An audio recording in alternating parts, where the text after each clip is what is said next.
we are looking at how to pronounce and what is the meaning, what is the origin of the name of the new baby girl announced by Anushka Sharma and Virat Kohli.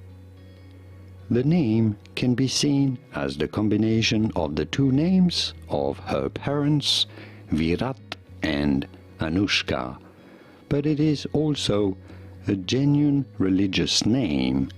It is the other name of goddess Durga. The name originates from the name Vama, which is the other aspect or face of the Hindu god Lord Shiva. Vamika is the name. Beautiful name, combination of Virat and Anushka, but also a legitimate meaning for this name in religious texts. Vamika, Vamika, beautiful name, and now you know. Here are more videos on how to pronounce more names and words whose pronunciations aren't exactly always obvious. I'll see you there to learn more.